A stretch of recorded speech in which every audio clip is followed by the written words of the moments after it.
தமிழக காங்கிரஸ் தலைவராக பதவி வகிக்கும் கே.எஸ். அழகிரிக்கு பதிலாக இன்னும் ஓரிரு வாரங்களுக்குள் வேறொருவரை நியமிப்பதற்கு காங்கிரஸ் மேலிடம் முடிவு செய்துள்ளது. ஏற்கனவே எம்பிக்கள் ஜோதிமணி, டாக்டர் செல்லகுமார், மாணிக்கம் தாகூர் மற்றும் தமிழக சட்டப்பேரவை காங்கிரஸ் தலைவர் செல்வ பெருந்தகை, ரூபி மனோகரன் எம்எல்ஏ ஆகிய ஐவரும் போட்டிக் களத்தில் குதித்துள்ளனர். இந்த நிலையில்தான் சிவகங்கை நாடாளுமன்ற தொகுதி எம்பி கார்த்தி சிதம்பரம் காரைக்குடியில் சில நாட்களுக்கு முன்பு செய்தியாளர்களிடம் பேசும்போது, தமிழக காங்கிரஸ் தலைவராக என்னை நியமித்தால் மிகுந்த சந்தோஷம் அடைவேன் என்று தெரிவித்திருந்தார்.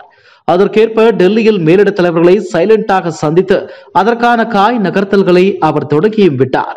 குறிப்பாக காங்கிரஸ் பொதுச் செயலாளர் பிரியங்காவை 2 தினங்களுக்கு முன்பு கார்த்தி சிதம்பரம் தனது ஆதரவாளர்களுடன் தனிப்பட்ட முறையில் சந்தித்து இது தொடர்பாக வேண்டுகோள் வைத்துள்ளதாகவும் தற்போது தகவல் வெளியாகி இருக்கிறது. ஏற்கனவே சில வாரங்களுக்கு முன் தமிழக காங்கிரசின் முக்கிய தலைவர்களை கார்த்தி சிதம்பரம் தரப்பினர் டெல்லிக்கு அழைத்து சென்று மேலிட மூத்த தலைவர்களையும் சோனியா குடும்பத்தினரையும் சந்திக்க வைத்தனர். அப்போது அவர்கள் தமிழக காங்கிரஸ் தலைவர் அழகிரி மாற்றப்பட்டால் தங்களுக்கு அந்த வாய்ப்பை வழங்க வேண்டும், இல்லை என்றால் கார்த்தி சிதம்பரத்திற்கு அதை கொடுக்க வேண்டும் என கேட்டுக்கொண்டனர். இந்த நிலையில்தான் தமிழக காங்கிரஸ் தலைவர் பதவியை எப்படியாவது கைப்பற்றிவிட வேண்டும் என்பதில் துடிப்பாக இருக்கும் கார்த்தி சிதம்பரம் சோனியா குடும்பத்தினரை அதற்கு சம்மதிக்க வைக்கும் பணியில் மீண்டும் தீவிரமாக களமிறங்கியுள்ளார். இதற்காக கடந்த 11ஆம் தேதி டெல்லியில் பிரியங்காவை சந்தித்த அவர் அடுத்ததாக தன்னுடைய தந்தை சிதம்பரத்தை கட்சியின் தலைவர் மல்லிகார்ஜுன கார்கேவுடன் இது தொடர்பாக சந்தித்து பேசவும் வைத்து விட்டார். அவர் வாயிலாக ராகுலையும் தனக்கு ஆதரவாக திருப்பி இருக்கிறார் என்றும் கூறுகிறார்கள். தெலுங்கானாவில் இளைஞர் ரேவந்த் ரெட்டியை காங்கிரஸ் தலைவராக நியமித்து ஆட்சியை பிடித்தது போல தமிழகத்திலும் இளைஞரான கார்த்தியை தலைவராக நியமிப்பதன் மூலம் கட்சி வேகமாக வளருவதோடு தமிழகத்தில் காங்கிரஸ் புதிய எழுச்சியும் பெறும் என்று மல்லிகார்ஜுன கார்கேவிடம் அப்போது ப. சிதம்பரம் விளக்கமாக கூறியிருக்கிறார். இதையடுத்து காங்கிரஸ் செயற்குழு இது குறித்து விவாதிக்கும் போது கார்த்திக்கு ஆதரவாக ராகுலிடம் கருத்து தெரிவிப்பதாக மல்லிகார்ஜுன கார்கே சிதம்பரத்திடம் உறுதியளித்ததாக கூறப்படுகிறது. இதனால் தமிழக காங்கிரஸ் தலைவர் பதவிக்கு விரைவில் புதியவர் ஒருவர் நியமிக்கப்படலாம் என்ற செய்தி காங்கிரஸ் வட்டாரத்தில் மீண்டும் ரக்கை கட்டி பறக்க தொடங்கிவிட்டது.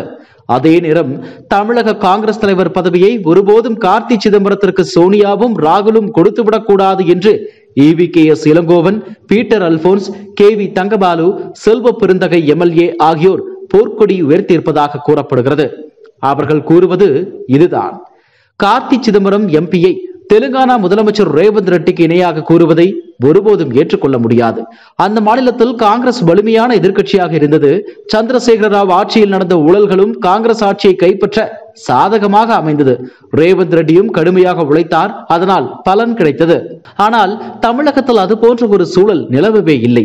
இந்தியா கூட்டணியில் பிரதான கட்சியாக உள்ள திமுகவின் ஆட்சிக்கு எதிரான அலை எதுவும் இங்கே வீசவில்லை. மேலும் நடுநிலையோடு பேசுகிறேன் என்று கூறி கார்த்தி சிதம்பரம் அவ்வப்போது ஏதாவது சர்ச்சையை உருவாக்கி விடுவார். அது திமுகவுடன் நாம் அமைத்துள்ள கூட்டணியை வெகுவாக பாதிக்கும். மிக அண்மையில் கூட திமுக எம்பி தமிழச்சி தங்கப்பாண்டியனை தேவையின்றி வம்புக்கு இழுத்து இரு கட்சிகளுக்கும் இடையே மோதலை உருவாக்க பார்த்தார். எனவே அவரை நம்பி தமிழக காங்கிரஸ் தலைவர் பதவியை ஒப்படைத்தால் எந்த ஒரு பலனும் ஏற்படாது. வேண்டுமானால் அவருடைய தந்தையான முன்னாள் மத்திய நிதியமைச்சர் ப. சிதம்பரத்திற்கு ஏதாவது அனுகூலம் கிடைக்கலாம்.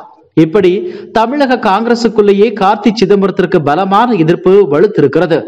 தமிழக காங்கிரஸில் நிலவும் உச்சகட்ட கோஷ்டி பூசலை மாநில தலைவர் பதவி ஏற்படுத்தி விட்டிருந்தாலும் கூட கார்த்தி சிதம்பரம் தமிழக காங்கிரஸ் தலைவராக நியமிக்கப்படுவதற்கான வாய்ப்புகள் அதிகரித்துக் கொண்டேதான் போகிறது. அதனால் அப்பதவி அவருக்கே கிடைக்கும் என உறுதியாக சொல்லலாம் என்று டெல்லியில் மூத்த அரசியல் நோக்கர்கள் கூறுகின்றனர். இதில் வேடிக்கையான விஷயம் என்னவென்றால், சோனியா, ராகுல், பிரியங்கா, மல்லிகார்ஜுன கார்கே நால்வரும் திமுகவிடம் 2024 தேர்தலில் 15 இடங்களுக்கு குறையாமல் கேட்டு பெற வேண்டும் என்று தமிழக காங்கிரஸ் தலைவர் கே.எஸ். அழகிரிக்கு தொடர்ந்து அழுத்தம் கொடுத்து வருகின்றனர். ஆனால் அவரோ இதை தனது கட்சி நிர்வாகிகள் கூட்டத்தில் பேசுகிறாரே தவிர திமுக தலைமையின் காதுகளுக்கு கொண்டு சென்றதாக தெரியவில்லை. 2019 தேர்தலில் திமுக ஒதுக்கிய 9 தொகுதிகள் கிடைத்தாலே மிகப்பெரிய விஷயம் என்று மனப்பான்மையில் அவர் இருந்து வருவதாக தெரிகிறது. மேலும் தற்போது கார்த்தி சிதம்பரத்திற்கு எதிராக போர்க்கொடி உயர்த்தி உள்ள தமிழக காங்கிரஸ் தலைவர்கள் அனைவருமே திமுகவை விட்டால் நமக்கு வேறு கதி கிடையாது என்ற நினைப்பில் இருப்பவர்கள். ஆனால் புதிய நாடாளுமன்ற கட்டடத்திற்குள் பலத்த பாதுகாப்பையும் மீறி 2 இளைஞர்கள் உள்ளே நுழைந்து வண்ண புகை குண்டுகளை வீசி எம்பிக்களை பெரும் பதற்றத்திற்கு உள்ளாக்கிய நிகழ்வுக்கு பின்பு அதை மத்திய பாஜக அரசுக்கு எதிரான தேர்தல் பிரச்சார ஆயுதமாக பயன்படுத்த காங்கிரஸ் திட்டமிட்டிருப்பதாக தெரிகிறது.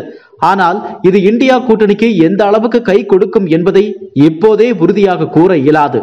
என்ற போதிலும் இதையும் ஒரு துருப்பு சீட்டாக பயன்படுத்தி திமுகவிடம் 15 தொகுதிகளை எப்படியும் பெற்றுவிட வேண்டும் என்று காங்கிரஸ் விரும்புகிறது. ஆனால் EVKS Elangovan, KV Thangabalu, Thirunavukkarasar, Peter Alphonse, Selva Perunthagai போன்றோர் திமுக கொடுக்கும் தொகுதிகளை அப்படியே ஏற்றுக்கொள்வதுதான் நல்லது, 7 தொகுதிகள் தந்தாலும் சரி அதை நாம் பெற்றுக்கொள்ள வேண்டும் என்ற நிலைப்பாட்டில் இருப்பதாக கூறுகிறார்கள்.